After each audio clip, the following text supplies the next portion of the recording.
தோழர்கள் அனைவருக்கும் வணக்கம். நடிகர் தனுஷ் அவர்கள் கட்சி ஆரம்பிக்க போறாரா, அரசியலுக்குள்ள நுழைய போறாரா அப்படின்ற விஷயம் இணையதளங்கள் வாயிலாகவும் பொதுமக்கள் மத்தியிலும் அவருடைய ரசிகர்கள் மத்தியிலும் பரவலா பேசப்பட்டுட்டும் பகிரப்பட்டும் வருது. இதை பத்தின முழு தகவலை இந்த வீடியோல பார்க்கலாம். இந்த வீடியோவை ஃபுல்லா பாருங்க.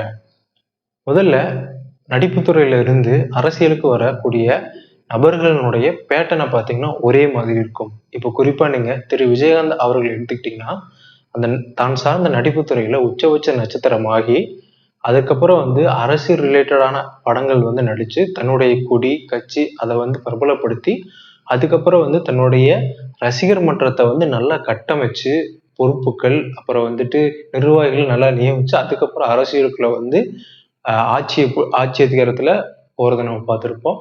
இப்ப இருக்கிற மாண்புமிகு திரு விஜய் அவர்களுமே தொடக்க காலங்கள் அதே மாதிரியான ஒரு கட்டமைப்பு தான் பண்ணாரு.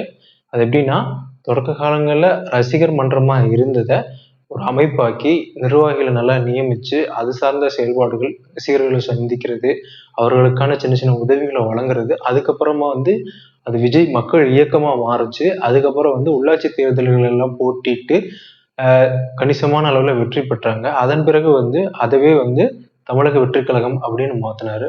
அந்த வகையில பார்க்கும்போது நடிகர் தனுஷ் அவர்களுடைய செயல்பாடும் அதே மாதிரி இருக்கிறத நம்ம பார்க்க முடியுது. ஏன்னா தற்காலங்கள்ல அவரு தன்னுடைய ரசிகர் மன்றத்தை கட்டமைக்கிறதும் ரசிகர்களை சந்திக்கிறதும் அவர்களுக்கான உதவிகளை செய்யறதும் அதே மாதிரி நிர்வாகிகள் பொறுப்பாளர்களை நியமிக்கிறது மாதிரியான விஷயங்களை செஞ்சுட்டு வந்துட்டு இருக்காரு. அந்த வகையில பார்க்கும்போது நடிகர் தனுஷ் அரசியலுக்குள்ள வருவாரா அப்படின்ற பேச்சு எழுந்துட்டு இருக்குது. ஆனா இது தொடர்பா அந்த மன்றத்தினுடைய முக்கிய பொறுப்பாளரும் நடிகர் தனுஷ் அவர்களுடைய நெருங்கிய நண்பருமான திரு சுப்பிரமணிய சிவா அவர் சொல்றப்போ இந்த கொடி கிட்டத்தட்ட 13 வருடங்களா இருக்கு. தனுஷ் நற்பணி மன்றம் சார்பா எல்லா இடங்களிலுமே இந்த கொடி கட்டப்படுது. ஒரு திருமண நிகழ்வா இருந்தாலும் சரி, இல்ல ஒரு பொது நிகழ்வு ஆனாலும் சரி தொடர்ந்து கட்டப்பட்டுட்டு வருது.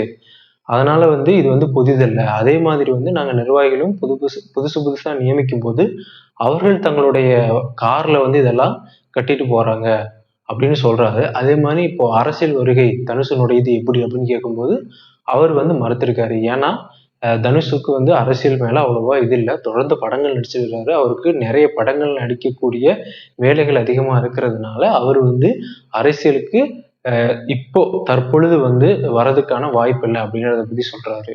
ஆக இனி வரும் காலங்கள்ல சூழ்நிலை எப்படி வேணா மாறலாம். அதை நம்ம பொறுத்திருந்தா பார்க்கணும். இது மாதிரியான உண்மையான தகவல்களையும் நீங்க தெரிஞ்சுக்கணும் அப்படின்னா த்ரூ ஸ்டார் தமிழ் சேனலை சப்ஸ்கிரைப் பண்ணுங்க.